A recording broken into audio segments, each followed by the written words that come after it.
Dive in the deep end, it's time to defend your movie. Hello, friends, and welcome to a special Halloween episode of Defending Your Movie. I am your host, Jeremy Meyer.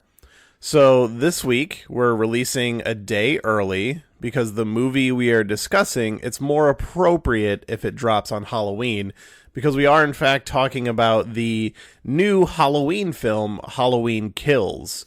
Now, this is obviously the closest I've ever talked about a movie to its release date, but it seemed like it needed to be done. This movie just came out this month and has had a very divisive response. Critic Rotten Tomatoes is extremely low, and audience Rotten Tomatoes is fairly high, and it's like social media response has kind of been all over the place, so it felt like it was necessary to talk about this one.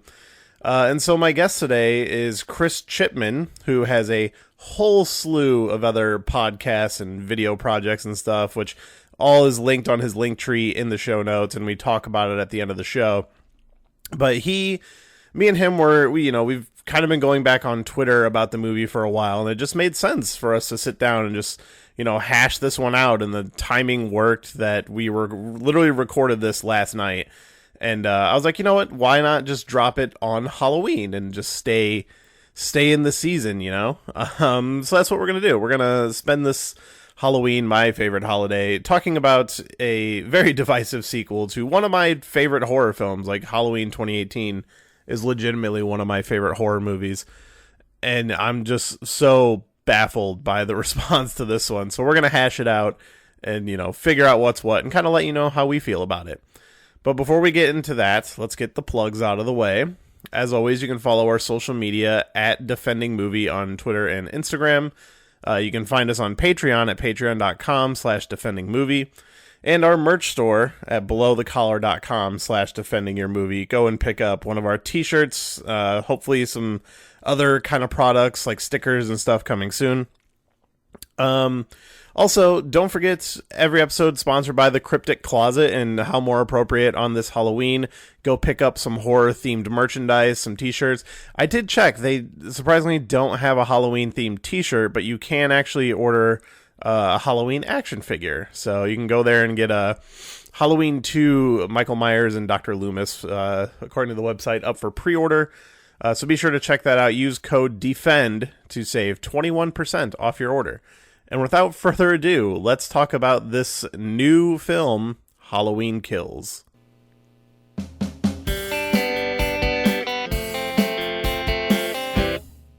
But, all right, so as we get started here, I just want to thank you for coming on the show. As we were just talking before we were going, we've kind of been in each other's mentions for a while, but this is our first time actually, meeting, I guess you would call it. Yes, we have faces and not just typed words. It has been to go with our handles. We're not just a picture on the internet. It's wonderful. But, so this is easily the closest to release I've ever covered a movie on the show, but it kind of needs to be done. This movie came out, end of September, or... Yeah, no, it came out, it's only been out for 3 weeks. Oh yeah, it was like early October it actually dropped. But yeah, I was a big fan. I'm a big fan of the Halloween franchise in general. I don't know where you are with the whole franchise. Did you always grow up with these movies, or did you kind of come in later? Yes. So that's actually a good thing. So my friend Sean, his dad was a horror nut, and I've been friends with him since I was 3. And he lived a few streets over from me. So, in the grand world of the late 80s, early 90s, in Lynn, Massachusetts, which is a city that, people would be afraid of letting their children out during the day in right now, but I still love. We were wandering around on the streets as kids did And so, 9, 10 years old, this was like the first friend's house I could walk to. Yeah. You know what I mean? And again, it would never go by myself. Either my brother or my mom would walk me there, or he'd come, with his family and walk over. But, we'd stay up late watching movies his dad had recorded that we weren't supposed to watch. That was literally it, And my father loved movies. He had recordings of everything, but for horror, some reason, because he kind of hit the pop culture movies of like everything, all the things now that we'd call, like cult classics and everything, but were big on video in the 80s and 90s. He had them, Last Starfighter, Flight of the Navigator. These were all movies that not a lot of people saw. And I got to see them because my dad just loved them and had them taped. But horror, unless it was like The Shining or The Exorcist or Rosemary's Baby, these like contemporary ones that, would be called elevated horror today, he didn't really have the slashers. So I didn't get exposure at my house to like Nightmare on Elm Street, Friday the 13th, Halloween, Puppet Master, all these ones we used to watch. But Sean had them all.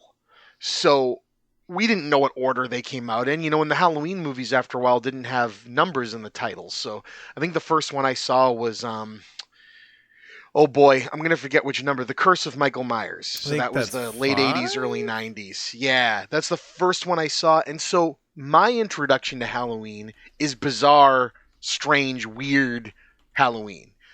But the thing with Halloween that I think a lot of people miss is that even though the movies get stranger and the movies get sillier, Michael Myers as a through line is pretty consistent. Yeah. They add to the lore, they add to the this, they add to the that. But he as an imposing character, even if the movies are funny, even if the acting is stupid, even if the stories are outlandish, Michael Myers is an imposing force. It's kind of like in Friday the 13th, right? They can get as dumb as possible. Jason is always awesome. Nightmare on Elm Street can get as dumb as possible. Freddy Krueger is always awesome. But Michael Myers, they never he never got funny. He never got like reactionary or quippy because he couldn't, because he didn't speak. Yeah. So that character has been a constant, a through line through all of them. And I think that's why I like them all so much. And even, I'll even give this to Halloween 3. He's not there, but the air of that movie still feels like it fits in because I love it to death. But, that was me. It basically, from the time I saw that movie, which I think that came out in the early 90s, so I was like 6. 95, and that was the 6th movie, not the 5th movie.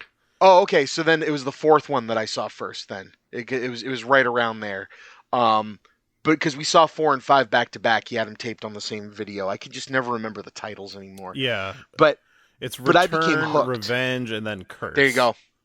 So I became hooked, and so then you go back and watch the first one. The first one was one of the first widescreen VHS tapes I ever bought because, any young film bro needs to become that guy, explaining to people why they can't see their whole TV. Yeah. And it's better. Yes. I was the one in my neighborhood. Yeah, no. And so it's just like the kills were always really over the top.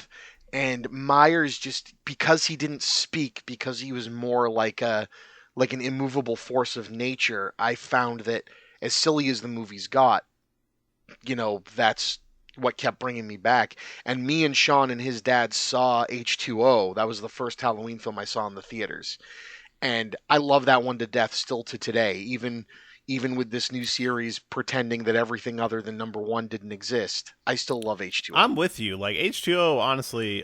So to get into my history of Halloween a little bit, Halloween 2, I saw like bits and pieces of it on TV, but it scared the shit out of me. Like I was not super into horror when I was younger. Like I saw a lot of movies when I was too young. Like Return of the Living Dead was a one I remember as a kid.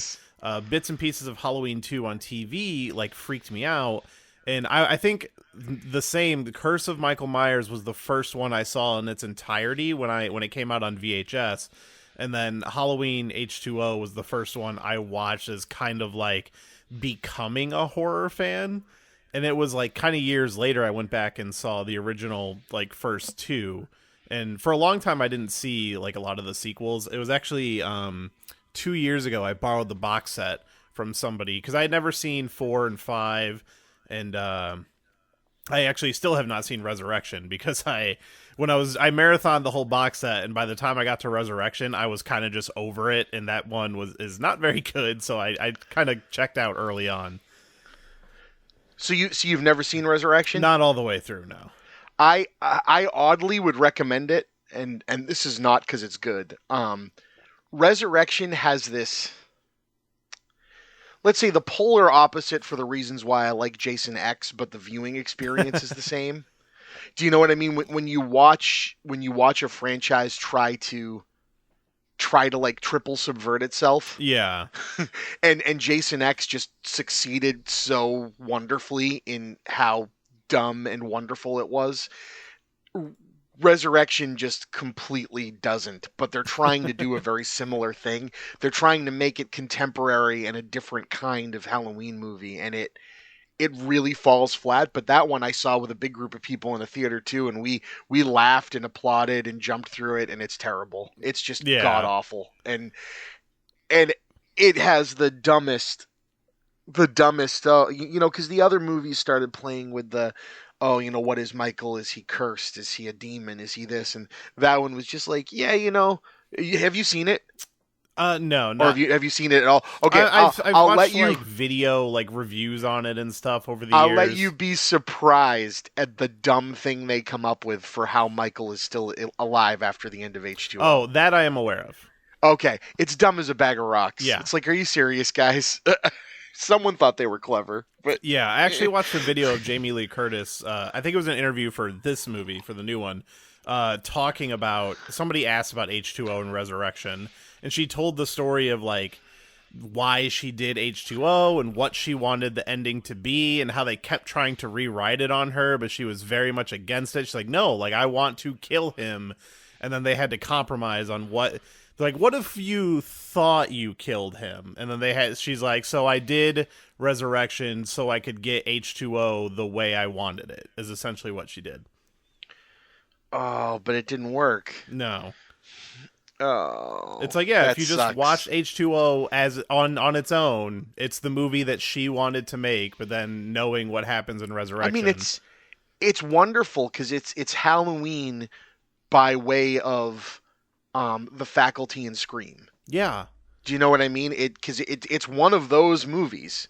It's shot like one of those. It's paced like one of those, but it's in the Halloween universe and has Michael Myers and Laurie Strode. Like, and Jamie Lee Curtis's mother. Yes. In it as her mother. It's wonderful. And playing like part of the Psycho score when she shows up and stuff. Oh. It's referential the way Scream was, just not as like heavily as Scream is. So I was watching a video on YouTube yesterday, I think it was like the Kill Count series, and they pointed something out to me that in H2O, they are watching Scream 2, which means that Scream 1 exists in that universe, and in Scream 1, they are watching Halloween 1 on TV. Oh, boy. And I never would have, I mean, it's such a going down the rabbit hole of like movies, but I never would have thought of that. I love it. I absolutely love it. It's kind of amazing. You know what I didn't know? I knew that there was always, the fan like quips about the mask. This being like the simplest mask in film history, but it being the most divisive and gets screwed up in every film. In Halloween 4, it straight up looks like trash. Right. I guess in H2O they had if you were to tell me H2O did KNB did something that people didn't like in a movie, I'd tell you were crazy, because KNB are the second coming of like the greats of the Stan Winstons and everybody else, right? Yeah. But KNB did the original mask for H2O, and I guess Stan Winston made a new one that they reshot like 60% of the scenes with, but couldn't finish, so they did a terrible digital remasking in a bunch of scenes. Yeah, that I never knew. I never knew that either. That came up in that video as well. And I guess it had to do with like reshoots, like some stuff. Yeah. Like they were reshooting stuff without the mask or something. That I never knew that.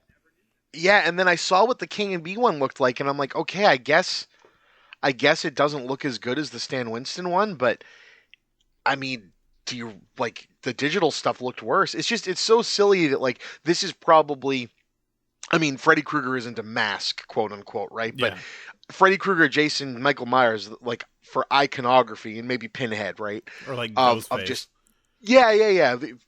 But I'm thinking like 80s slashers, Yeah. and Ghostface was nodding to that. That's the like it by design is iconic because these movies are supposed to have iconic masks. That's the thing. But why change it? Why not literally just make the same one?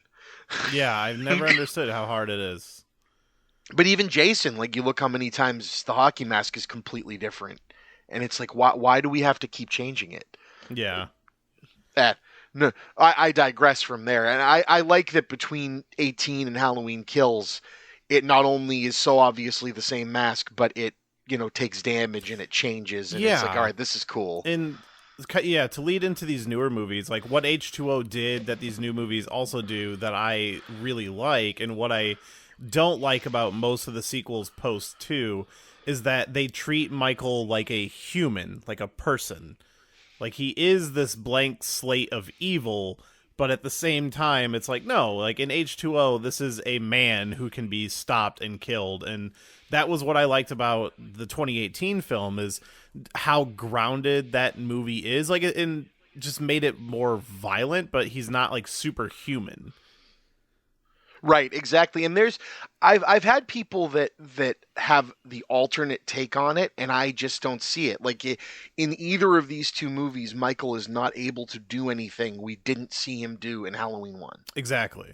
Like, And that's very important. yeah, and so with Halloween Kills, this one has been incredibly divisive, and I feel like I see more positivity than I do negativity. I think people who are watching a Halloween movie are kind of knowing what they're getting into, but there are the contingency of fans from like the previous movie who like, oh, it didn't feel exactly like that last one, and like I felt that as well, but not in so much a negative way. But I mean, you look at the Rotten Tomatoes, and like critics is like a 39 and audience is like a 67. Like it's all over the place. It's interesting in my reasoning for wanting, I did a review for this, and right after it came out, and my reasoning for wanting to talk about it more is I don't know if it's that people have been isolated for too long. Many things can come up, right? But it used to be that horror was the old standstill of the community kind of accepted schlocky and campy and silly as acceptable. Like it seems to be one of the only genres where movies can be hyper real or hyper over the top or melodramatic, and the community is very accepting of it. Communities that have had a hard time dealing with this are people like the Star Wars community that all of a sudden think that there's some sort of, super detailed high Tolkien level, thing going on there, which again, if you enjoy it that way, that's awesome, but you need to be able to laugh and wink and be silly about the thing that you like a little bit too. But horror used to be like the one where like, yeah, the critics could come out and go, well, as a movie, it's kind of not so great, but it gave me exactly what I wanted. So, 3.5 out of 4 stars. Yeah. Roger Ebert was very good at doing that with horror. He really got that effectiveness is a little bit more important than necessarily quality of filmmaking, acting, this, that, and the other.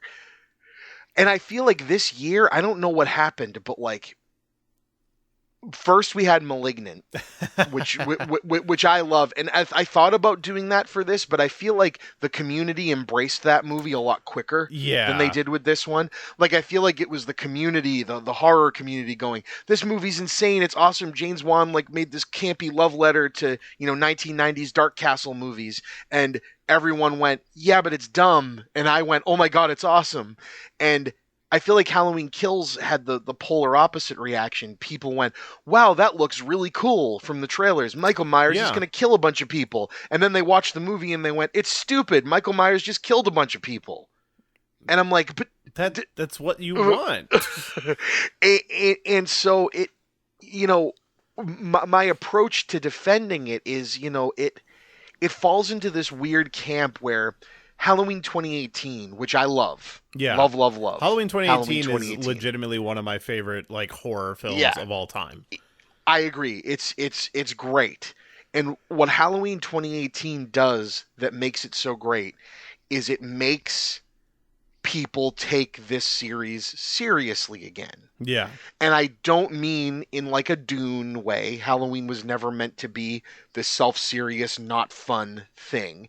But the iconography of Michael Myers, the fear of Michael Myers, how scary Michael Myers is, that movie fully, just delved back into that. 2018 has some unnerving, scary, like just slow burn, like look at him do this shit stuff in it. Yeah, and it's also maybe the first Halloween movie in a sense, maybe like the first one that like kind of has something to say.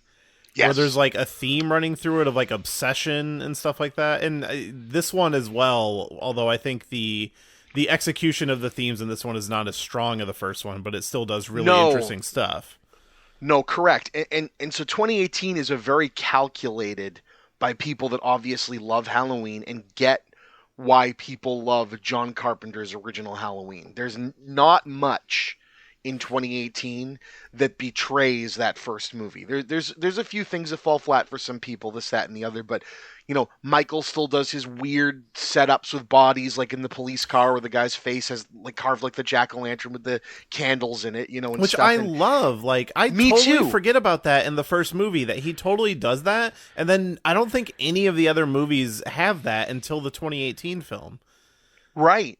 And people were using that, and I don't want to jump ahead into Kills yet, but people were using that as one of the negatives about Kills, and I'm like, do you get Michael Myers? Like, he's they say it flat out, he's a 6-year-old in an adult's body, and what a 6-year-old's like about Halloween, even if they, something terrible happened to them, or there's something wrong with them, and he's trying to create Halloween. Like there's a macabre like twistedness to it, and it's very silly, and I like it. And the thing that 2018 did that I think made people not prepared for Halloween Kills is 2018 made people feel like it could be this, and again I use this word even though I don't believe in it, this elevated kind of thing where there was more going on here than this could be, looked at as a good movie and not just as a good horror movie. And I don't think there's a difference. I think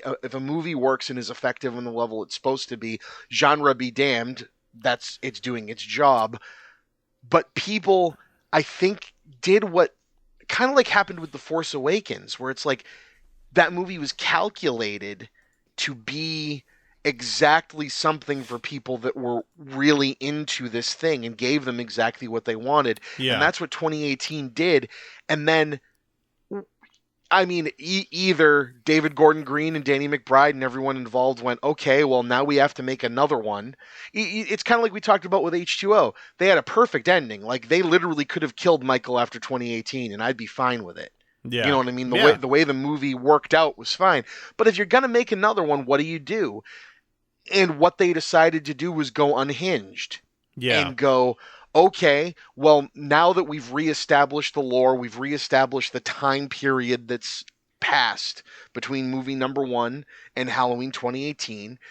We've now reestablished that Michael Myers has been locked away this whole time, which means we don't have the other movies. We've established that Michael Myers is not Laurie Strode's brother. Thank God. His reasoning, right, for coming back is now unknown again. That's what makes it so damn scary. Yeah. And people are like, yeah, but it's dumb with like the people waxing philosophical on why he's coming back. And I'm like, no, that's what makes it great. It's like the Joker. Yeah. The Joker is way scarier if even he is unsure of what his actual backstory is. Yeah, and like I like how these movies do kind of hint at there is something that seems to be pushing, like something that stood out to me in this one is how he keeps going back to his home and he just stares out that window. I love it. I brought it up to a friend of mine today. I'm like, we keep thinking about like him going back to his house and staring out the window. I feel like we don't think about what is he staring at. Right, and that's what I love is the characters then start waxing. Is he just looking at Haddonfield? Is he looking at it like a shark looking at prey? Is he this? And to me, I sometimes think, is he just a kid waiting for his family to come home? Yeah. Or is he Like, looking at his reflection like yeah, of like what have I become or what am I? Or you could just go on and on and on. And that to me is terrifying. The idea of in the movie theater, you have to think about what exactly is Michael looking at right now? yeah. Like every time he's on screen, because before you had the motivation needs to get Laurie because he either wants to kill his sister or he just wants to have a conversation about her about exactly why he killed his other sister. Who knows, right? It could just be let's sit down and have a beer and talk about this. No, I'm just kidding. But you know, so we get to Halloween Kills, which is it's over the top. Very much know? so. Like and just I love the that first about like it. killing scene alone, where he takes out like 9 firefighters. I think by the end of that scene, on-screen and off-screen deaths, the kill count is more than 2018. Yeah, I wanted to actually, because this all takes place within one night, 2018 and this one, and Yes. I'm sure it's out there somewhere, but I wanted to look up how many people die between those two movies, because I feel like it's almost 30. I believe it's 34 in kills alone. That's crazy. Like, Yeah, because that opening scene is 13. especially because they even pointed out in the 2018 movie that in the original Halloween, like 3 people died, maybe 4. Like, not Yep. many people died. And now And it's it's- a massacre. And it's the brutality of it, right? Like even 2018 with its extended shot with those 2 kills in it. This movie never loses, and this is a criticism I saw that I can't get behind. Is people said the kills happen so often in this movie that they lose all impact or brutality, and I don't agree with that. No. Like even as this movie gets sillier and sillier, every time Michael stalks and offs somebody, it hits with a weight to it of like there's never this sense that you had in older slasher movies where you kind of get behind, like rooting for him, which is another thing that I've always loved about the Halloween movies is you start rooting for Freddy Krueger after a while because he's funny. Yeah. And you start rooting for Jason after a while because the people he's killing are idiots. They've built up this town to be really sympathetic, you know?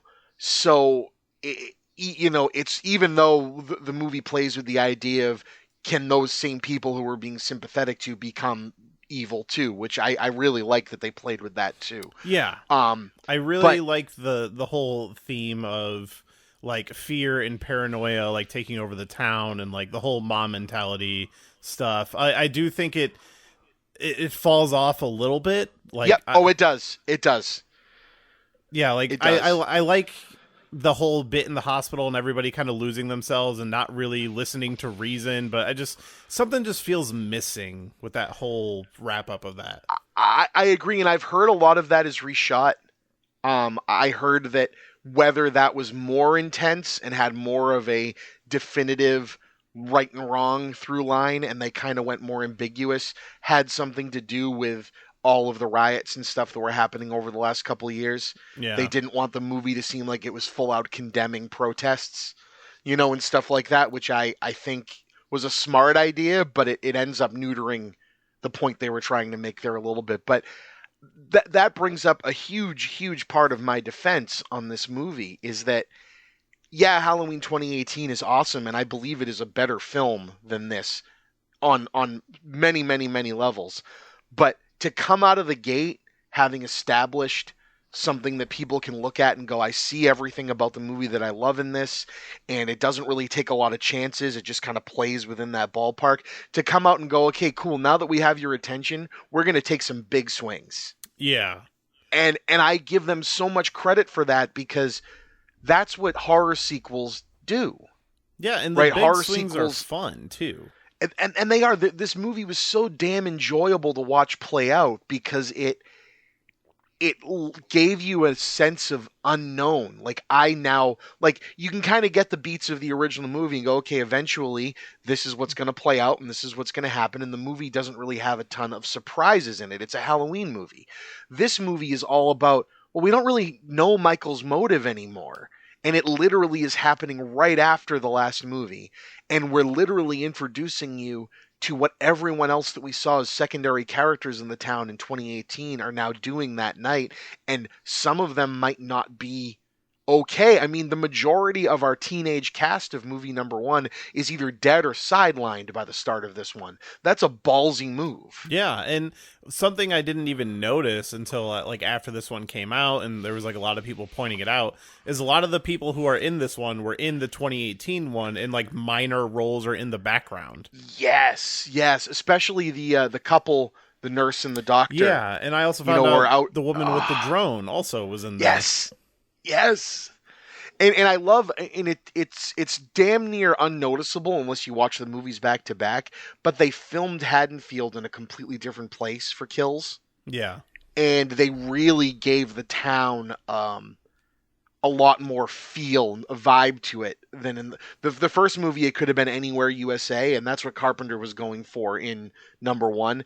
Haddonfield has a cinematic feel in Halloween Kills that makes it really, it almost feels like sets rather than a town. Like, you know, like you got the area with the big 911 tower that we see out Michael's window and we see from the hospital. And the fact that, you know, the one situation is happening on one street while the other more screwed up situation is happening on the other. And they can be so close, but they're not connected. So like one section of the movie is able to just walk from one to the other and think its narrative is done. Yeah. I loved that. Like that idea of like, you were safe on that street, but guess what? And I just find that cool. Another thing that even if this entire movie had been terrible, which is again, you know, going into the what is terrible, like, and that's the thing about the discourse I don't like is, okay, you don't like it. That's fine. Like what really weirds me out and the reason I feel like this needs to be defended is that I'll defend it by saying give it a chance. Yeah. Like not to say that you better like it or else and you're wrong, but the discourse is either, hey, that was a lot of fun and I really enjoyed it despite its problems, or this is total garbage and offensive to me and I can't believe someone would allow this movie to exist. And it's like, are we really going that far? It's a Halloween movie. Have any of you seen Resurrection? It's really been one way or the other. Like, and like you said, like, what is a terrible film? Like, you can look at something like, you know, the classic example, The Room. You know, clearly, it's like subjectively a terrible film, but people love it. But like, you know, you look at something like Halloween Kills and like, hey, the production, the acting, the like special effects, it's all really well done. But the script is like a little iffy. Does that really mean a terrible film?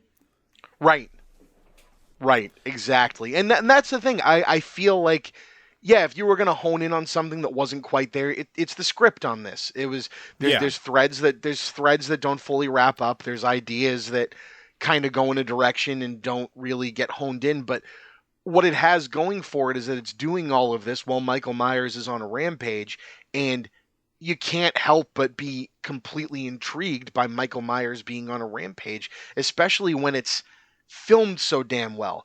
That's the people saying, you know, what's the difference between Halloween 2018 and Halloween Kills? Halloween 2018 is trying to evoke John Carpenter's Halloween throughout its entirety. Halloween Kills is trying to evoke everything that every Halloween sequel has ever done all in one film. Yeah, it's very like reminiscent of the entire franchise. Good or bad, for that matter. And I look at that as it's a celebration. It's a celebration of why you loved these films without having to have all the other ones have existed, so Michael Myers can be an interesting villain again. And nothing is more apparent in that. You know, 2018 is super lore obsessed. Yeah. You know, as the podcasters, you know, trying to do the thing that kind of sets up the whole thrill into the movie. This movie is lore obsessed, but in a way that's like tongue in cheek. Like, we're literally going to go and tell you all this stuff you didn't know about Haddonfield, and you didn't know about our new retconned version of what happened in Halloween 2, which they show you in the opening. Did you notice that Michael Myers' getup in the beautifully recreated 1978 scenes in this film? He was wearing the outfit and mask from Halloween 2. Yeah. It's brilliant. It's so it's well such done. a good nod, but it's brilliant. And like that section of the movie is like I love that stuff. Like I know some people were like, oh, it kind of cheapens the ending of the original John Carpenter film. And I hate stuff like that because all of these movies can be viewed in a bubble if you choose to. Like I love the way they did that, and I love the expansion of like showing us how Michael was eventually caught. Like adding stuff to the lore and to the background. Like I'm kind of into it. If they in the third movie come and gave us a flat out explanation, here's why Michael is doing that, I think I would be okay with it because you took technically 4 movies to do it. Yeah, no, if they literally make the perfect quadrilogy, as it were, and you could watch Halloween 2018 Kills and Ends all through and get a straight narrative, that would be amazing. Hell, I'd even be happy if they show up in Halloween Ends off Michael Myers and Laurie Strode in the first 5 minutes and then just do Halloween 3 for a whole movie. I'd be fine with that too. Yeah, and like yeah, because I mean, like we were saying before, like this movie, I was kind of like, so I'm a big Letterboxd user, and I'm sitting there like thinking of like what the review is in my head, and like going it through 90% of this movie, I'm like, this is like a 4 out of 5. Like I rank the last one a 5. This one's sitting at a 4. The last 5 minutes bumped it down to a 3. I agree. The last 5 minutes I have a lot of trouble with, and not in a, I think it's an okay way to end this movie. I just don't know where the movie got so loose and odd all of a sudden. Yeah, it's like rushed. It's like they didn't know how to end it, and so they just threw this together. I'm hoping it is expanded on, kind of the way they expanded on 2018 so well with this one. You know, but that was a little odd. It doesn't hurt it as much for me, but it made me kind of go, man, you almost stuck the landing and your leg wobbled a little bit right there. Yeah. Like, so the way I envision it in my head and like how I feel like they would have done is, you know, kind of put that speech they're giving, which you can keep that speech and just put it over the scene of them beating him up. And yeah, agreed. Literally just have him on the ground and you think they have killed him, and then maybe you just zoom in on his face and you cut to black and you just hear his breathing in the mask, or just cut to the scene where he spins up and cuts that dude's throat and end it right there. Just like a quick cut there. Right. I think the latter, I think number 2 is perfect, because I will say we've already had if you look at what's in canon up to Halloween Kills, we've already had Michael Myers not dead at the end of the original Halloween. Obvious, he's not sitting there. We've had Halloween 2018 end with him supposedly burning in a fire, and then Halloween Kills explains how he got out of that. Ending this again with you being unsure if he's alive or dead, it's like, but we know he's coming back. So I like them having him pop up again. Yeah. But it's really the editing of that. I like what the ending was trying to say, like that voiceover of, no, Loomis was right, he is actually pure evil, is a really cool realization for everyone who's believed, no, he's just a man. No, we might need more firepower, but we can kill him. Yeah. And for them to finally see, no, you know, with all of us, we can't do this, was an important thing. But also, it was really kind of angry mob chases down Michael and beats the shit out of him, but they were going to do and looked like they were about to do worse to that poor other guy. Yeah. Who ended up jumping. So it's like there was really a lack of, I don't even know what with that scene with Michael, but it just seemed like a few people kicking a dog that was down on the ground instead of Michael getting his freaking comeuppance. Yeah. And like I'm totally okay believing that he survives that after everything we've seen him do.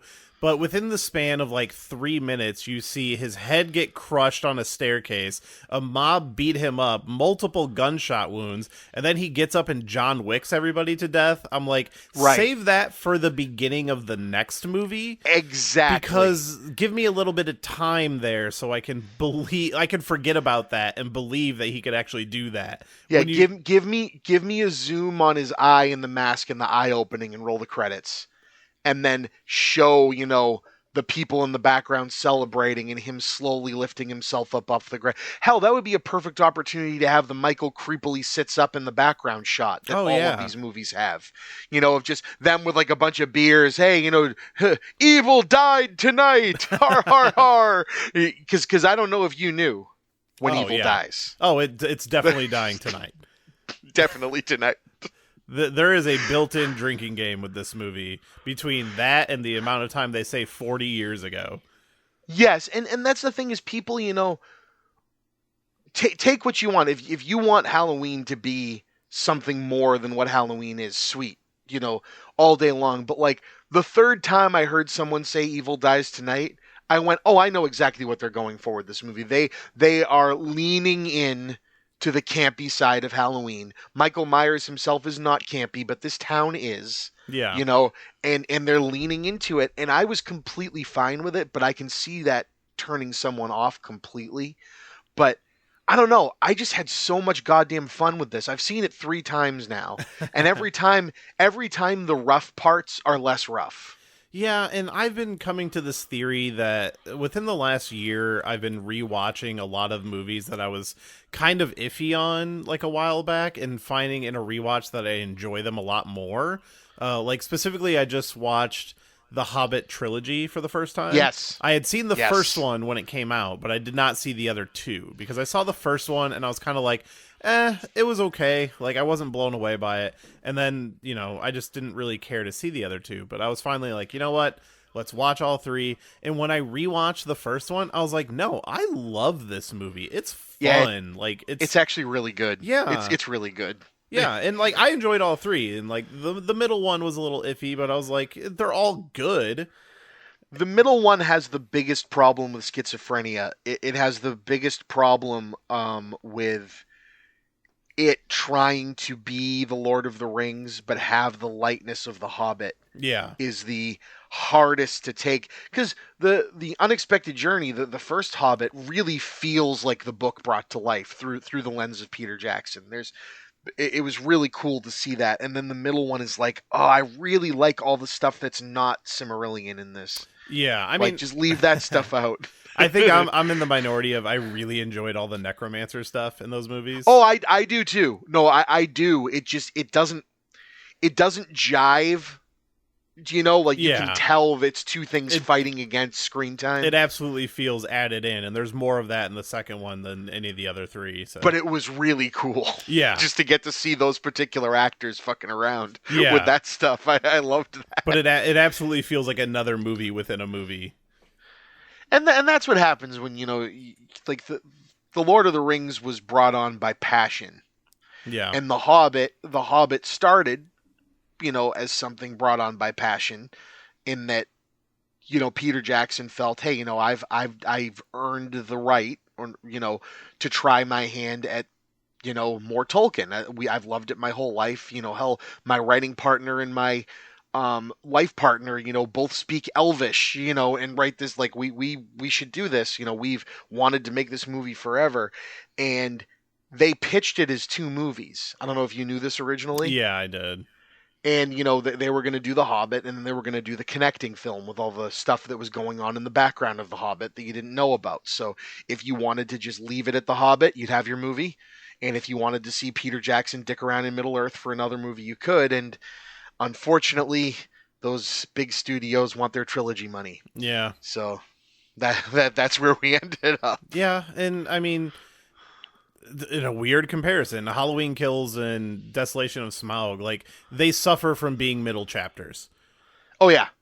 Like, I am super interested and curious to see what Halloween Ends is going to be. I'll say I'm a little worried out of some of the stuff I've read online of their plans. Like, Me too. They're going to be doing a time jump, apparently, and they're going to address the COVID-19 pandemic, and I'm like, don't do either one of those things, please. Yep, I agree, and I think they are going to go all in on that, which I guess seeing a horror movie villain react to that world is interesting.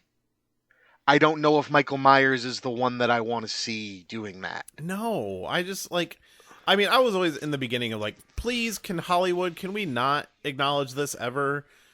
Like, Right. why does it have to be in everything? We want escapism. We don't want to see our reality. I agree. And that's why it's like on paper I can see how someone thinks it's interesting. But if Halloween Kills jaded a lot of people, oh boy. Yeah. But at the same time, without the knowledge of what I think they're going to try to do, I'm much more interested to see what ends is now that I've seen how bizarre the takes that this team wants to do with these characters is. Like, they did not come to just screw around and work in comfort. It wasn't like hey, you like 2018, we're just going to do that again. Yeah. Which I give them credit for. And again, just like with horror, bad reviews be damned.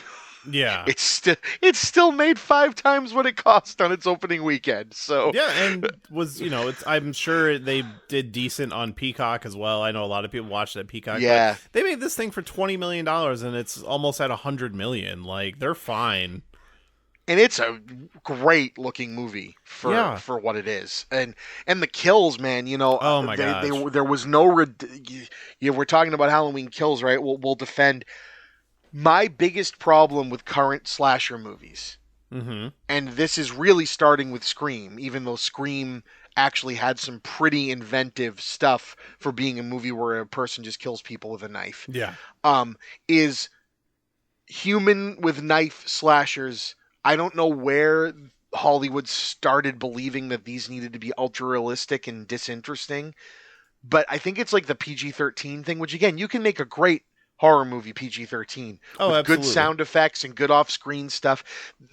It just seemed to neuter the impact. And for Halloween Kills having 34 people die on screen, they're all inventive. Do you know what I mean? Yeah. It's not just the same old Michael Myers pops out, slits someone's throat, or stabs him into a wall, or this or that. I mean, this movie has one of the most gut-wrenching things in a movie that was making me laugh and cheer at how much fun I was having with it. When he walks into the house of that couple and looks around for a thing to kill this lady with and breaks a fluorescent light bulb, stabs her in the neck not to kill her, but so she bleeds out, and watches him kill her husband. Oh my God, I love that scene. And then over and over again. No, I'm serious, because it's so Michael Myers. Just pulls every knife off the wall. Oh, and kind of looks at it like, I wonder if I stab him again, what will happen? Yeah. And it's just like it's like a kid playing. And one thing I didn't talk about, neither of us talked about in our life with Halloween, was what Rob Zombie did with Halloween. And there are millions of takes and people on all different ends of the spectrum on those movies. My thing with Rob Zombie is I really respect the fact that he is a fan of horror that was allowed to make horror movies. Mm-hmm. And he seems to be making exactly what he wants to make. Yeah, which I'm a fan of his films. Me too. I really enjoy the first one. I have not seen. I only saw the second one time, and it was while I was working, and I remember thinking, like, this doesn't seem as bad as everybody said it was. It's certainly not as good as the last one, but I would like to give it another watch, at home.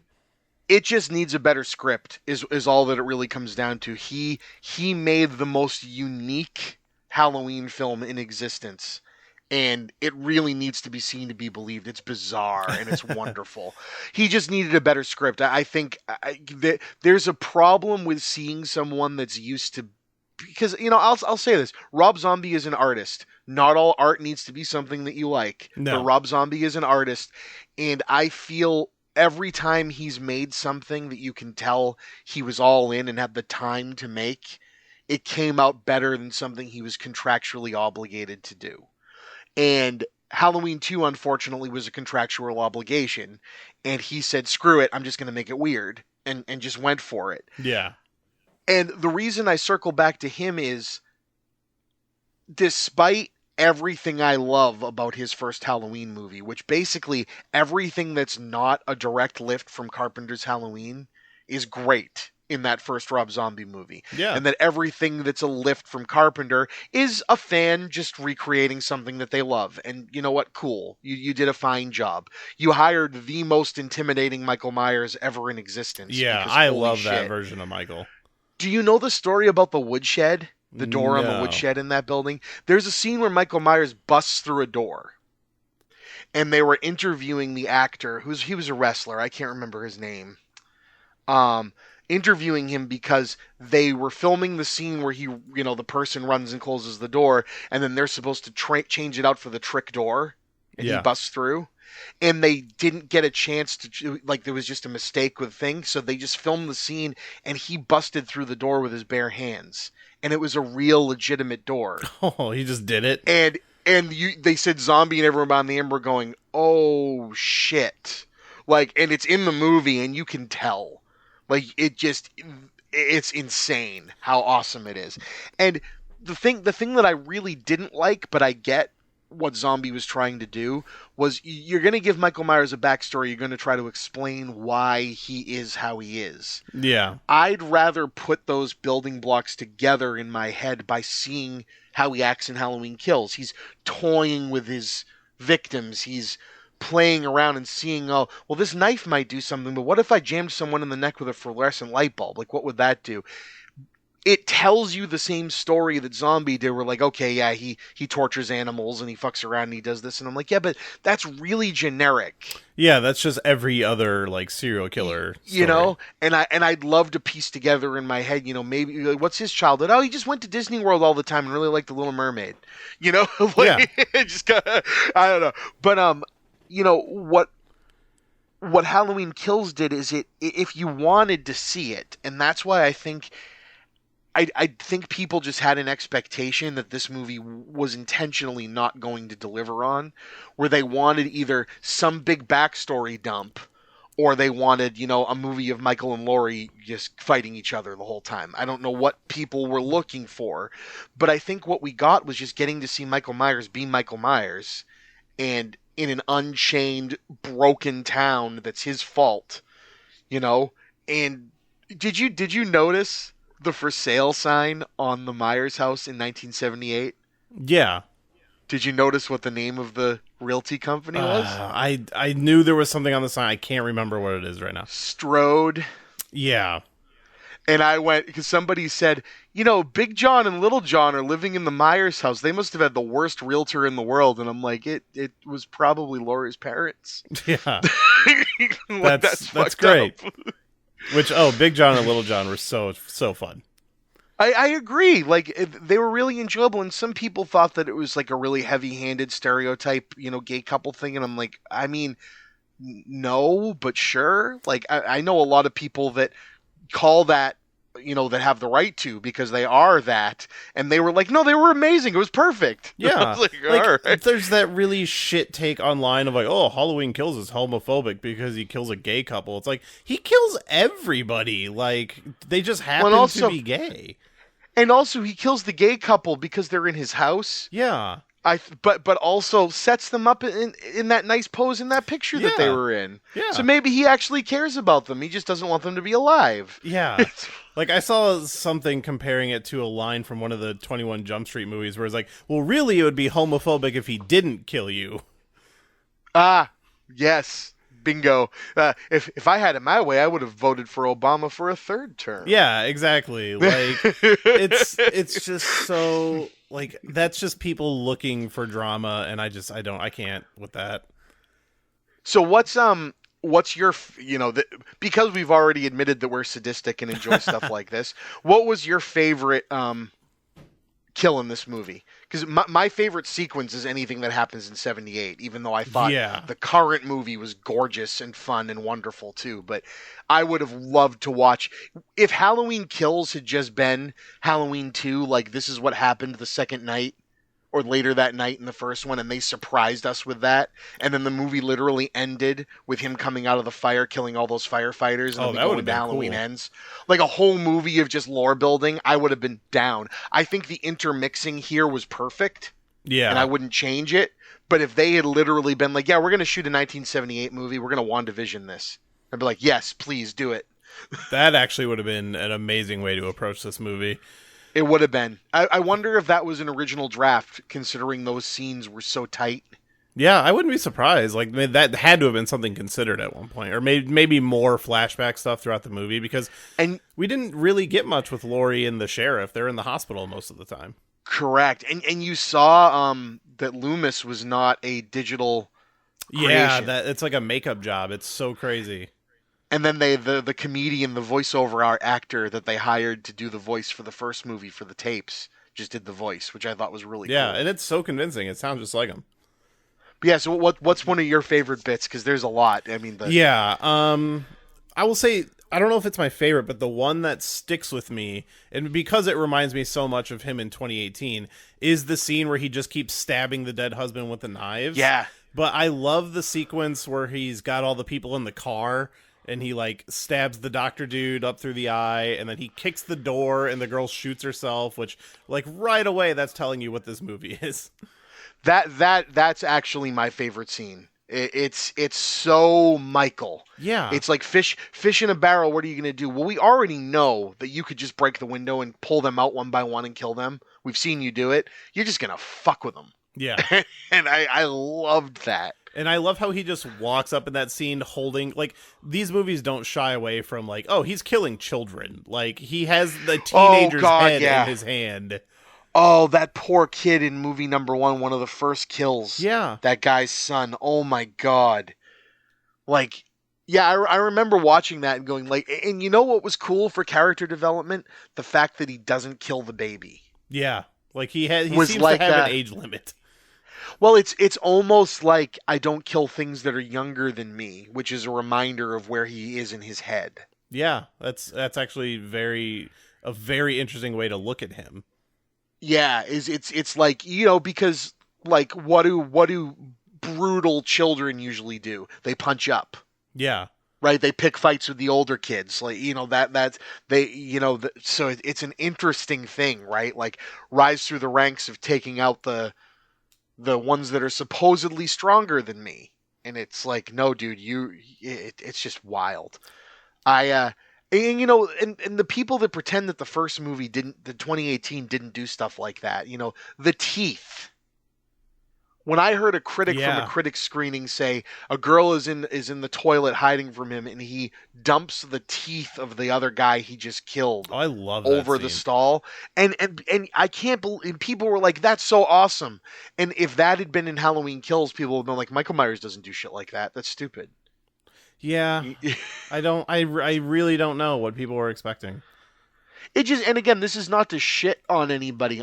Because takes are takes, right? If a movie didn't work for you, I'm not sitting here to call out that, no, you know, there's some motive or some. It just surprises me that, you know, from the same accounts and people that I hear going, I just picked up a copy of, you know, the unreleased extended version of Puppet Master 7, and it's amazing, and I can't wait to show it to my friends, and can admit that, yeah, that's a bad movie, but I love the shit out of it. Halloween Kills is way higher in quality than a movie like that, but if you can enjoy that, you should be able to enjoy this. Yeah, and one of the people that I saw kind of calling this movie out or whatever is, like, his thing is like, oh, people owe Rob Zombie an apology for Halloween 2. And I'm like, that's a take. And again, like, I mean, even the people that are like, well, this makes Halloween Resurrection a good movie now. It's like, well, number one, no. Yeah, like, but that's just my personal take.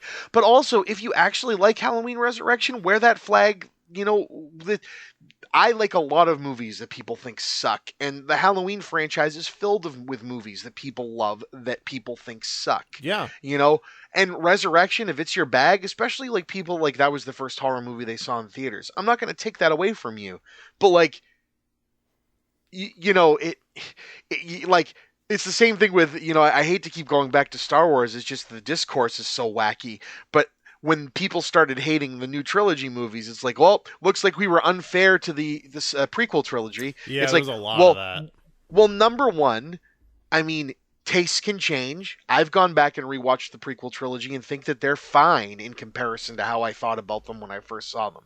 whatever. We were all pretty shitty to those movies. Even if they're not good, we were still shitty to them. I like those movies. I mean, I was a child when they came out, so Right. I really enjoyed them, but I saw the faults, I'm But there's somewhere in the middle nowadays. But there's some people that's the only Star Wars they know. Yeah. Right? And so if you were 18 in 1976 or 77 or 14 or 12 or 9 and saw Star Wars in the theater, and that's why you love it so much now and it like you get so defensive, great. So don't take that away from the kid that was 9 in 1999 when they saw The Phantom Menace. Yeah, I was like 11 when Phantom Menace came out. Yeah, so like yeah. I had seen the originals and they were already my favorite movies, but like, for me seeing one in the theater was magic. Yeah, and I did not even start to admit faults in The Phantom Menace until it came out on DVD. And I watched it and went, oh, okay, I see some of this. Like, I saw it a bunch of times in the theaters. I thought it was amazing. And it's still, I went back and saw it when it was in 3D. There is nothing like seeing that movie on the big screen. It's a great looking movie. Yeah. Like, it's just lacking in a lot of other things, but that's okay. And Halloween Kills is kind of the same thing. What did it need to do? It needed to be a sequel to a Halloween film. Okay, what do sequels to Halloween films usually have? Weird story stuff and Michael Myers killing more people. Okay, did it deliver on that? Absolutely, in spades. Okay, was it actually a decent version of something silly like that? Well, yeah, then it delivered exactly what I wanted it to. I just don't know what people were expecting. I really don't know. And that's the question I want to ask in defense of the film. What would you rather have seen it be? And that's a lot of takes I don't see yet. And the only one I was just able to come up with, we just talked about. Wouldn't it have been great if the whole movie just took place in 1978? Wouldn't that have been the Metal Gear Solid 2 of Halloween films, right? Oh, don't play with my heart. Yeah, like even before all I was talking about was like, oh, just change that ending a little bit, and I would have been a 4 out of 5. But... Oh yeah, no, this movie is a problematic film, but in a way that for every problem, that problem comes from, oh, we were going for a home run and got a triple instead. you know what this reminds me of is when X-Men Apocalypse came out. Ooh. So we're coming off of. I've spoken about this many times in my personal life. I don't know if I've ever talked about it on the podcast, but so when X-Men Days of Future Past comes out, it's like the best X-Men movie we've ever seen. And then X-Men Apocalypse comes out, and it's like slightly less good than the last one, but everybody was just like, ugh, get rid of it. Give it to Marvel. They have ruined the franchise. And I'm just like, it was pretty interesting. I feel the exact same way. I am an odd defender. It's fine.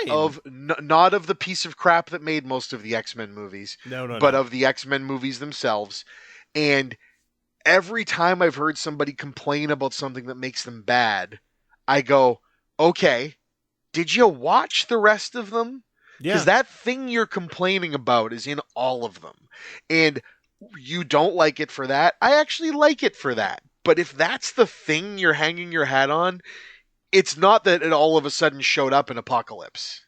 No, and like I understand expectations are high when the previous movie is so good, like Halloween 2018 so good, X-Men Days of Future Past so good, and then the sequel comes out and it doesn't quite meet the highs of that previous one. People just immediately jump to, oh, it's terrible.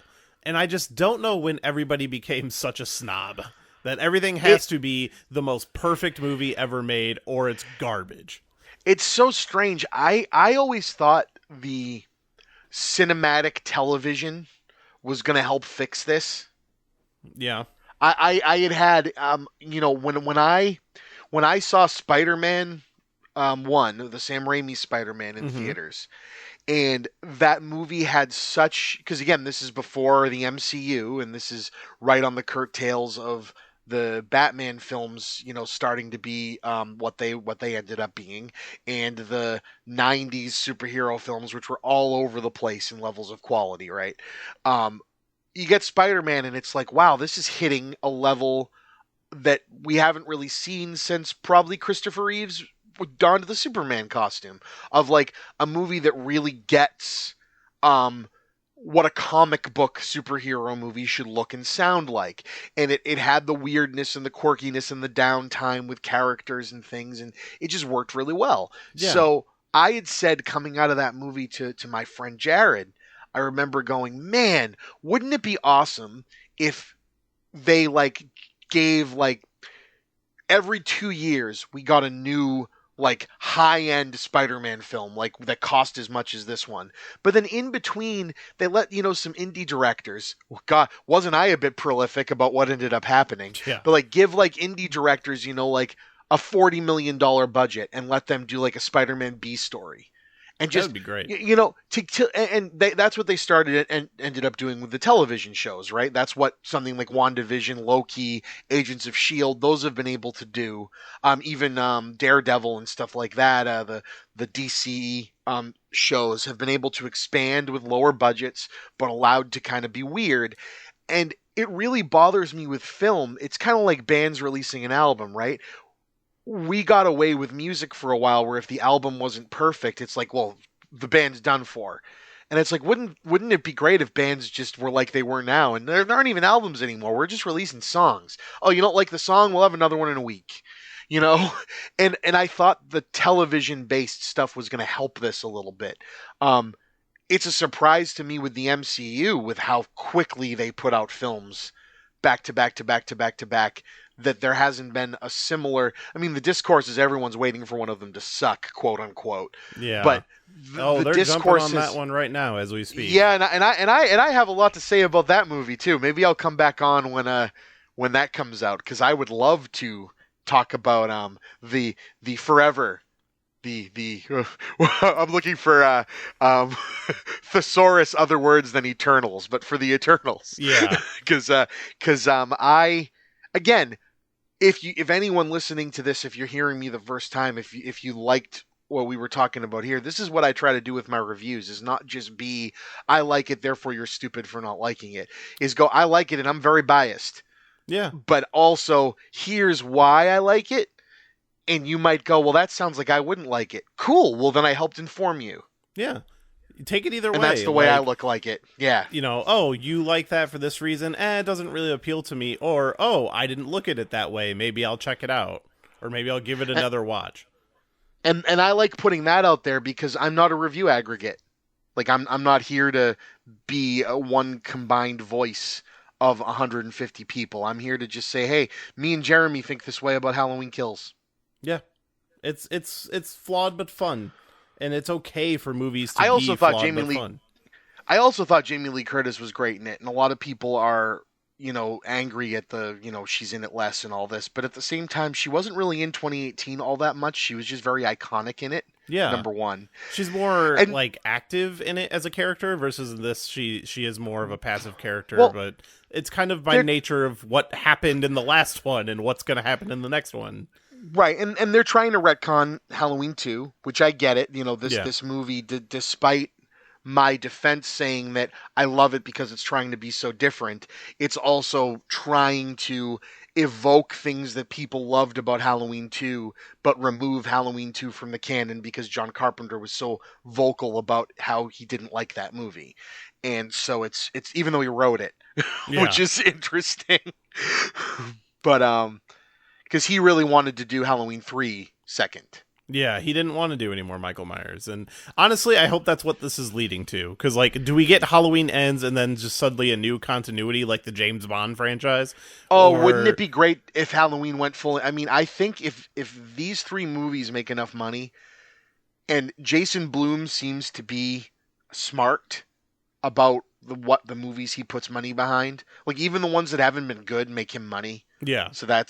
So it would be really cool if we did Halloween Ends and then we did, Halloween Anthology #1, and we just went into stories like Season of the Witch. Hell, I'd even watch a remake of Season of the Witch. Yeah, I would totally be behind that if because they ran out their steam on Paranormal Activity. I know they just tried to bring that back, but it sounds like that is not very good. Yeah, I've heard both side arguments on that. I've heard people say, man, if they just didn't call it Paranormal Activity, it probably would have been better. Yeah, I mean, I personally was never like a fan of that franchise, but they used to have like franchises used to come out every year, like Saw, Paranormal Yeah. Activity, and we don't have those anymore. What if Halloween just became an anthology where every year it's just a different movie under the Halloween banner? story. Yeah, Just a Halloween story. Halloween : some title, Season of the Witch or whatever. So someone, I don't know if you saw this floating around, somebody brought up, and they said there's no way anyone would actually do this, but wouldn't it be ballsy if they did? A way to end Halloween Ends is, regardless of if Michael Myers actually is killed or not, we can leave that up to. I really hope they kill him. Me too. But at the same time, if they don't and they're going for some other direction, this ending would work either way. Someone finally takes the mask off. We get to see Nick Castle in all of his glory, having played the Shape from the very beginning. Even though they have an actor in there to do the stunts and everything. But it is Nick Castle in these movies, which I think is really fucking cool. Yes, it is. And they pick up the mask, and the tag inside says the Silver Shamrock Mask Company. Oh, that would be great. And credits roll. And it's not there for any story beats. They don't now have another, but then you could literally have the next movie be Season of the Witch. That would be awesome. Or you could even just have a storefront that's Silver Shamrock Mask Company. It would be, because it's like, okay, then what was driving Michael? Well, we had all these people waxing philosophical, but the crazy person that killed his sister got out of prison, grabbed a mask from a store. Oh, it was a mind control mask. That would be great. And it's just like, so that there's the directive now. He's nuts and he's gonna kill people anyway, but this is why he was killing these specific people. And it's like, all right, that's kind of cool. I mean, I like stuff like that. I like nods that are simple. Yeah, me too. I'm very big on like subtle references to something. It gets me very excited.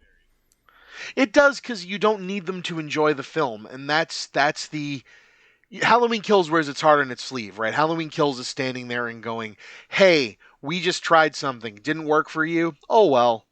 Maybe we'll get you with the next one." It's not mystery boxing things about Michael Myers, and there's no like shrine in the basement of the Myers house with like his sister's head, or something crazy like that he's living in, and we also don't see how he's doing things. Michael is still the Shape. He still disappears and reappears at free random. And I like that they're not trying, for everything Halloween Kills does to try to over explain the town and how they've been affected and all of this. They don't do anything like that with Michael. No, they let it all really be speculation. They let it all be speculation with the people.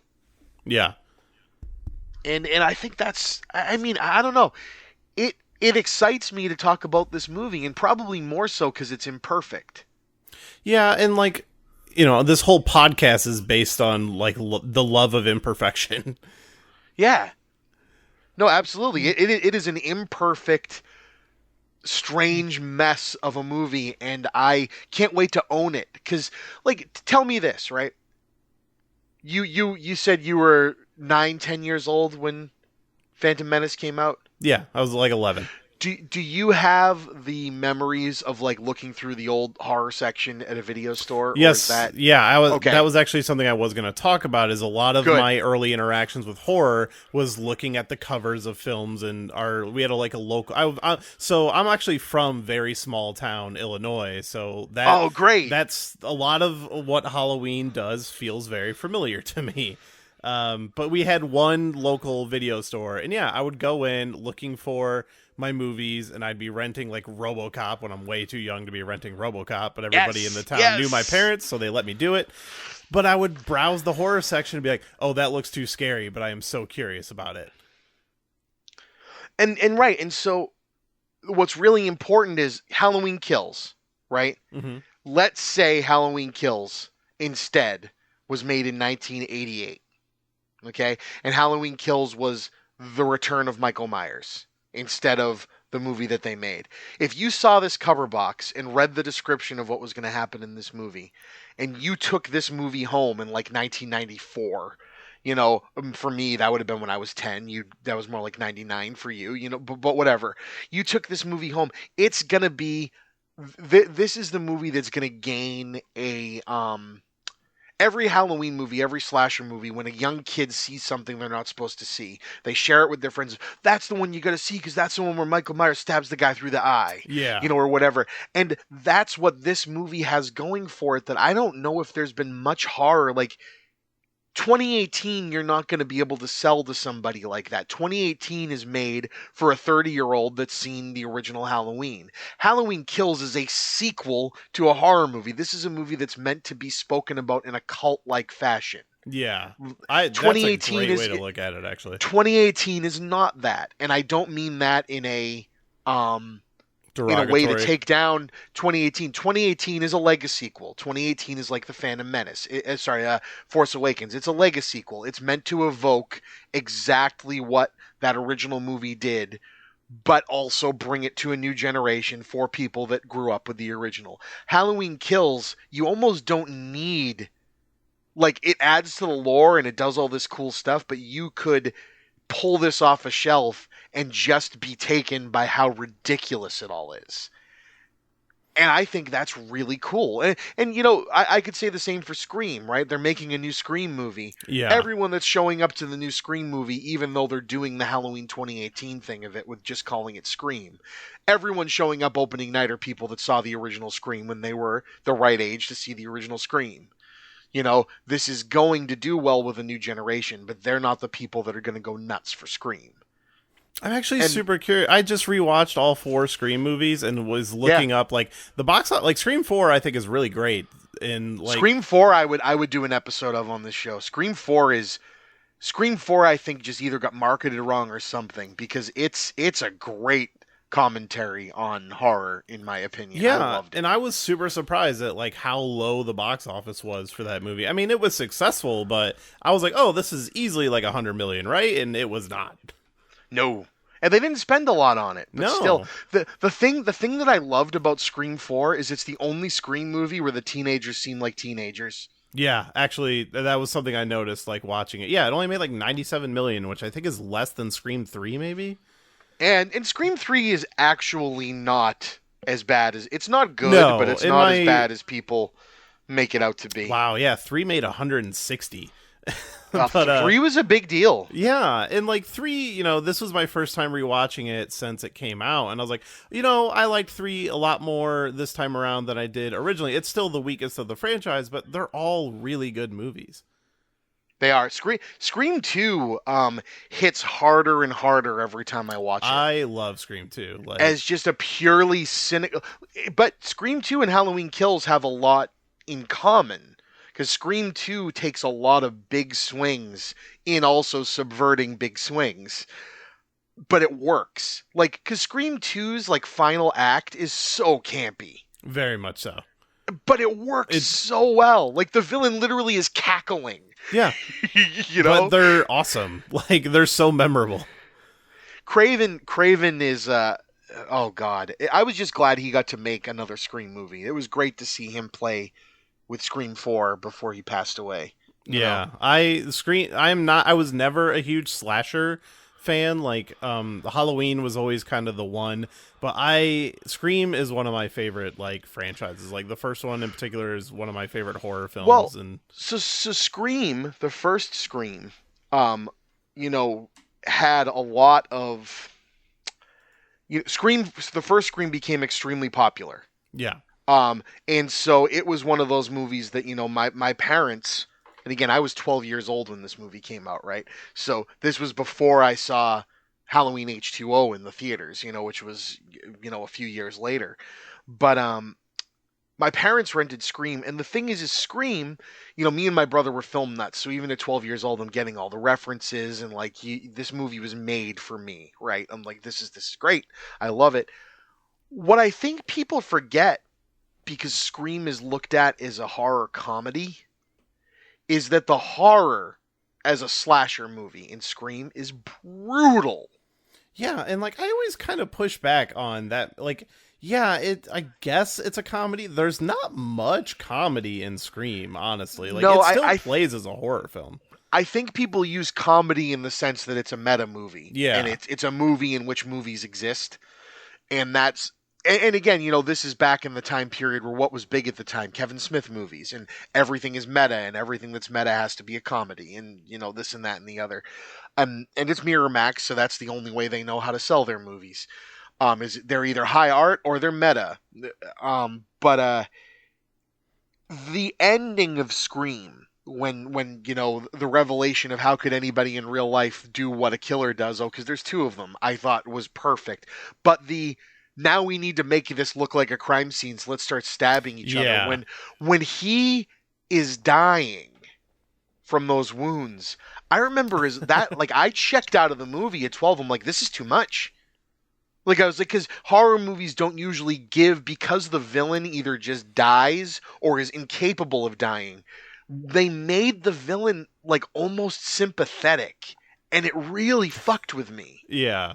Where I was like, this is too much for my 12-year-old brain. Like, he's either bad, or good. There's no gray area here where, like, he was just used. I can't handle this. Yeah. And I would say if you're going to call that movie a comedy, it mostly comes from that scene. Because I love where he's, like, dying and talking to her on the phone and just like, did you really call the cops? My parents are going to be so pissed. I love it. Oh man, that guy. I hope they find some way to have him back, even if it's like in flashbacks or something. That's in the new like one. what everybody wants for this new one, and he keeps like playing with it. I think it'd be kind of hilarious if he came back.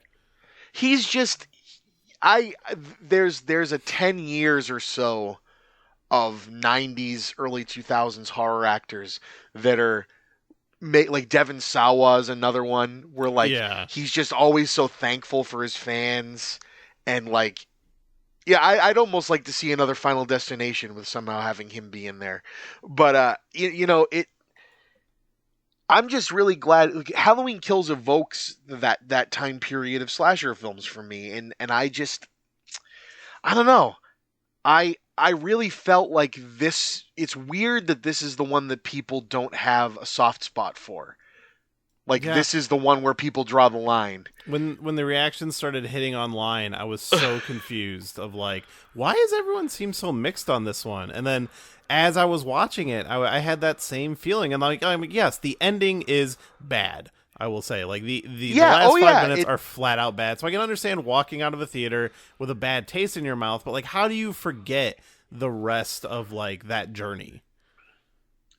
It's an awesome journey, complete with the Black Rider bit in the tree when she's hiding from Michael. Was straight up. I'm like, am I watching a Lord of the Rings film now? This is great. Also, something that the Halloween films do great, even the bad ones do this great, is the mix of horror on screen and off screen. Like, even though Halloween Kills is non-stop murder for, like, the whole time, a lot of the characters die off screen, and characters stumble upon them, and it really adds to the pacing of it. It's like, no, even the movie is isn't going to, like, show you all of this. Right. It allows Michael to, like, set up his little vignettes, and I really enjoy that. Yeah, I guess because the first one did that, 2018 one did that as well, where the kills gradually increase in their brutality as the movie goes on. Right. But sometimes it's more brutal to see the after effect, and they don't forget that. Like, the kid pinned to the wall in 2018 after we see him run off to take on Michael, but we don't see the standoff at all, is brilliant. Yeah. Because there's no way that's going to be an enjoyable scene to watch. You don't want to see the kid going to try to be a hero get freaking Boromired.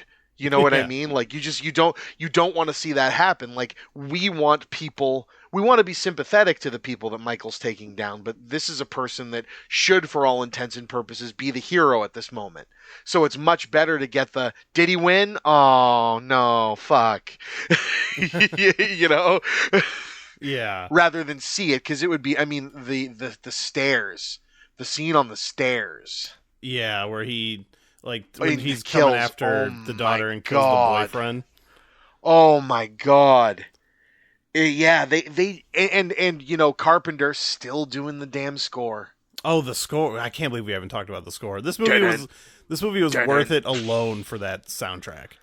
It nailed it because that's all of Michael's character is that score. Yeah, like when you think of this franchise, the music is what you think about. And the music, for what it's worth, even in the original Halloween, there aren't a lot of jump scares in the Halloween franchise, right? The Halloween franchise is more about, it's almost in the Texas Chainsaw vein where it's almost shot like a snuff film. Yeah. Where like you see Michael coming before this shit really goes down, right? But the cheesy synth like whenever like it shouldn't work. It should be super cheesy. It should be like the like Jason, which is super creepy too, but it's cheesy, Yeah. Instead it actually adds a level of oh shit. Like, and I think movies are forgetting that like music cues can be a good thing. They don't have to be something dumb or like meme like. They can be like genuinely unnerving. Yeah, and I love how the score in this one, because, even the score for 2018, it's just redoing a lot of the music from the original movie, but this one, it's kind of doing the same thing, but a much more dark and somber tone to it that really works well in this film. Yeah, they heavy hand because the movie is so ridiculous. The music and the actual actions happening on screen remind you that this is not meant to be fun. The movie is fun because we love these movies, but these deaths are supposed to be meaningful. Yeah. And these people are supposed to be in danger. This and that simple low noted dun dun, which is almost like the Jaws thing, but like when Michael is just walking. That's the other which thing. is always like my favorite music cue in this franchise. They show him walking so much. Yeah. And that's my favorite because there's no immediacy to anything he does. And it's just insane. Even in that opening in the 70s where like he goes to shoot him on the stairs, he's just walking down the stairs. Like, yeah, he just happens to miss him. But he's like, no, he wasn't running from you. He's just walking. No, he was on his way to take out those other guys. He was just taking his damn sweet time doing it. Yeah. Like, it's like my favorite sequence from the 2018 film is when he first shows up in the town and literally just walks house to house like a predator.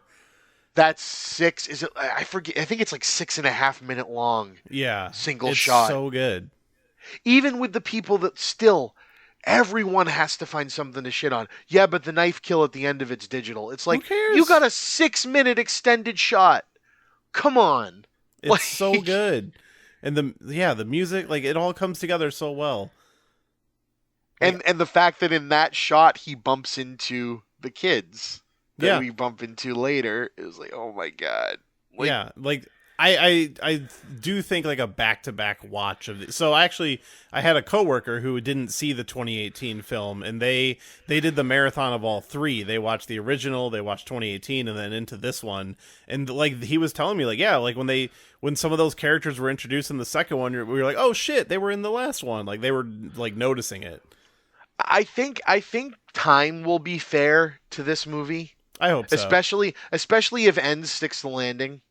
Yeah. I think time will be very fair to this because just like time has been fair to a lot of other horror sequels, I think just like with 2018 and even with Rob Zombie, right? We think back to, people like to shit on Rob Zombies. Well, why the hell would they let someone ruin Halloween? Number one, what was the state of Halloween before Rob Zombie came on? We had Resurrection. And it's way better than Resurrection. And in an interview, what Zombie said is he goes, I had a contractual obligation to make a horror movie for the company that I did Devil's Rejects for, and I wanted to get, Lords of Salem produced. So I needed to do a couple of horror movies just, on contract. So they were talking about ones that were going around and somebody said, hey, the studio really wants a reboot of Halloween. And he had said, I came back to it a few times and finally said, you know what? No one is going to make a good movie. Yeah. He said, it's just not possible. He said, you can't make Halloween again. He said, but you know what? At least maybe if a fan did it, some people will accept it. And I think that's really cool. Yeah, no, I think he made the right decision, and I enjoy his first one. I need to reevaluate the second one, but Yeah, the second one is the second one falls into a very similar category as Kills, and I'm not saying level of quality because there's one I definitely prefer more, but he cannot be. You can't take away from him that he was trying to do something unique with his version of Halloween 2, and for that, I give it a lot of credit because it's really going for some big swings. yeah. Weird big swings.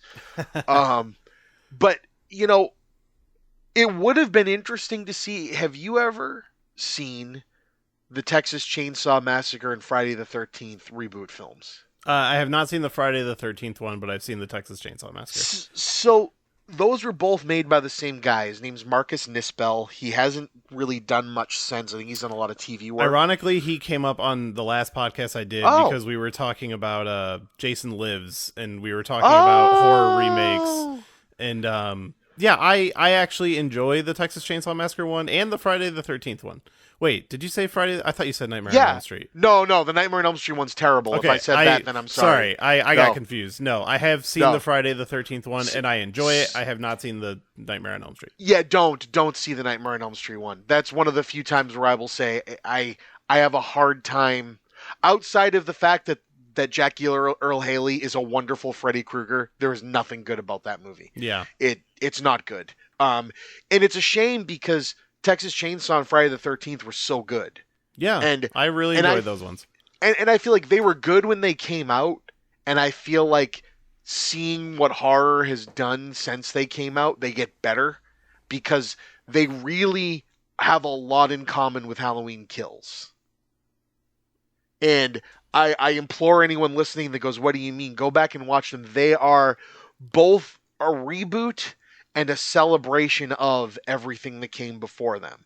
Friday the 13th literally does the first 3 Friday the 13th films in one movie. Yeah, that's what I like about it. And it's better for it. And Texas Chainsaw kind of does that too. They added in some of the lore that the sequels added into that one movie. And they looked great. That was the other thing. Yeah. They were filmed like a Michael Bay movie, and it was so weird to see a horror movie made that way. Didn't he? Yeah, that's Platinum Dunes. Yeah, that was his horror company. Yeah, say what you will, he pulls people together. But no, it would have been interesting to see if they had ever had him on the docket to do Halloween, because I think Marcus Nispel would have made an interesting looking Halloween film. Yeah, I would actually be curious if he ever got hit up for that, because weird to think what could have happened. But instead we get, the guy that made Your Highness. Yeah. No, and I love Your Highness to death, but it's always funny when I tell people, you got to see the new Halloween movie. Oh, who made the new Halloween movie? The guys that made Your Highness. And they go, why would I want to watch that movie? And I'm like, oh, I mean, they also made Pineapple Express and Stronger. Stronger's a very good movie. Come on. But Danny McBride wrote 2 of the most successful horror movies of the 20th century. It's really insane. Breaks my brain. And was in Alien Covenant, and he's great in that. He was so good in that. I guess he's a huge Alien fan too. Yeah.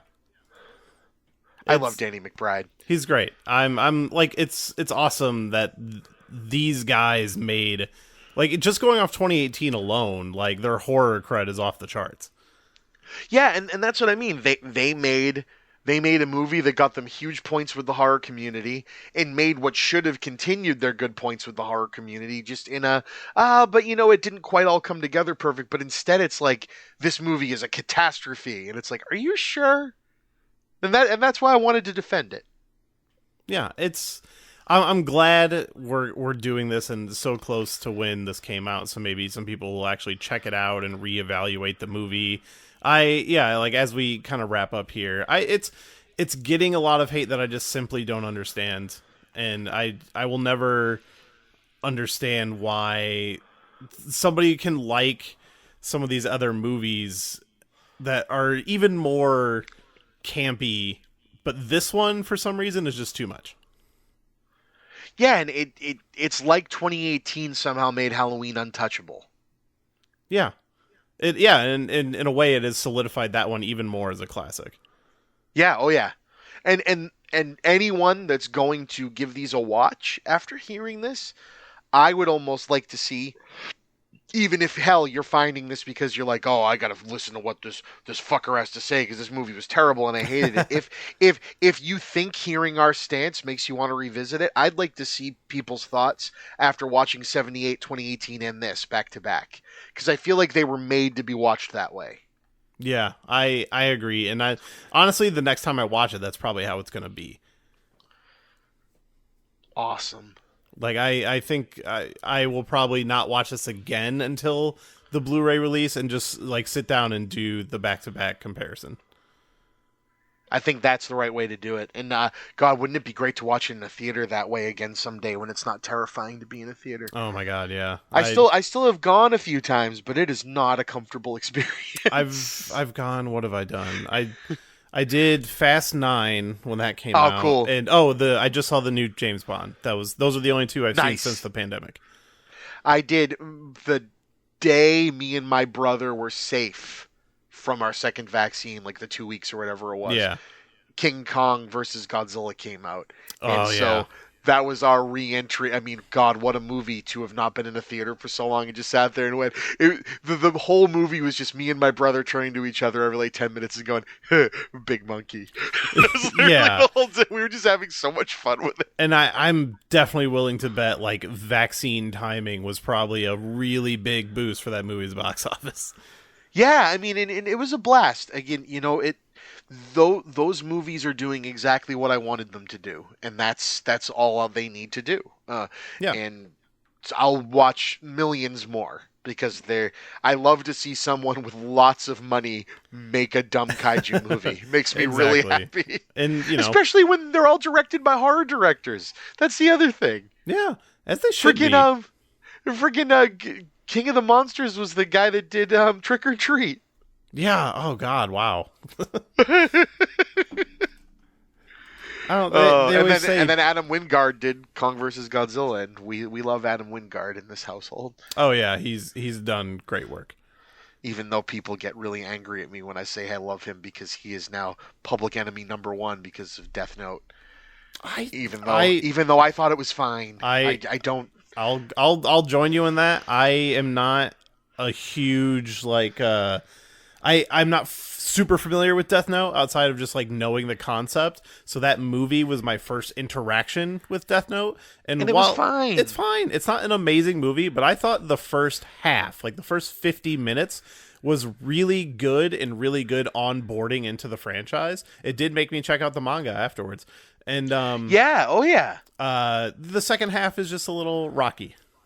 Yeah, it gets a little like anthology series about it. It's like it starts feeling a little bit like an Are You Afraid of the Dark episode, and that's not to take down Are You Afraid of the Dark. It just feels like they don't have they have a lot of time to spend, but don't have a really big idea to delve into. Yeah. So they just kind of lose footing. But I hear that was a troubled production, this, that, and the other thing too. But I don't know. People get very angry at me when I say, yeah, but Death Note was fine. It was not fine. It was the worst thing to happen. It's fine. Okay, shit, I'm sorry. Apparently, are you one of those people that has opinions about Star Wars movies too? Stay away from me. Yeah, I don't want to hear that. I mean, the man made The Guest and You're Next, so he can do no wrong in my eyes. Oh my God, those two movies.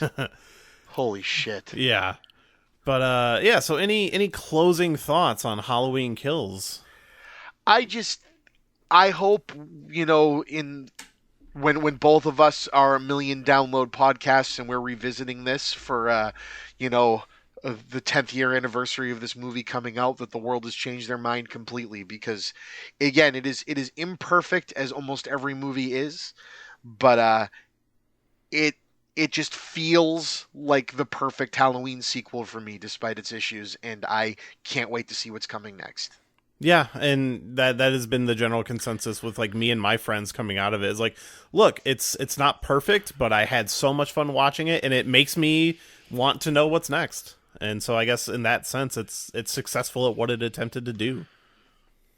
Hey, we talked for almost 2 hours about it, so it Yeah. can't be garbage. This might actually be my longest episode. And I appreciate it because I don't usually get this much time because Yeah. the kids are usually so this was an absolute blast, and I'm happy to be here. Oh, I'm so happy to have you, and we will gladly have you back. Woohoo! But you have your own stuff that you can tell everybody about right now. I do nothing. What are you talking about? I am just a computer-generated AI voice that you created to speak to. Oh, I wish I was that good. Right? No. So I'm Chris, aka the Chippa, Chris Chipman. I do podcasts. I do too many. That's what No people such keep telling me.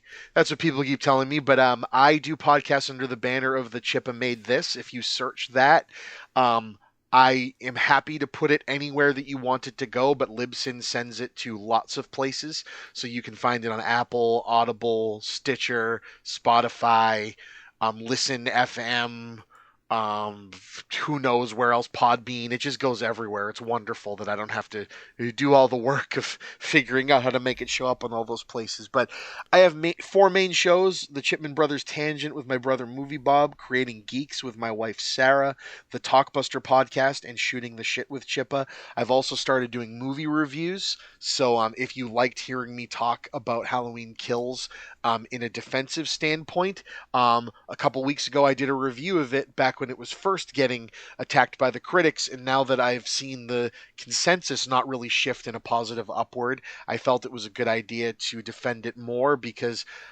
as I like to say with all of my reviews, I like to be honest about my bias, and I like to be honest about the fact that I want to talk about the movie and tell you why it either worked or didn't work for me.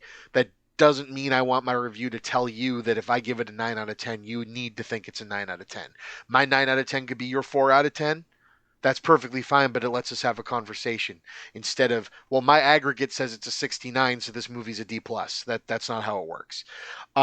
So I've started delving in that, and if you're listening to this in October, or if you're listening to this close to spooky season or anytime, I just finished, I believe I did 14 to 16 episodes, I can't remember now, of content all about the Salem Horror Fest for 2021. I've interviewed directors, actors, and people that made films in it and reviewed films. I got a critic pass. It was wonderful.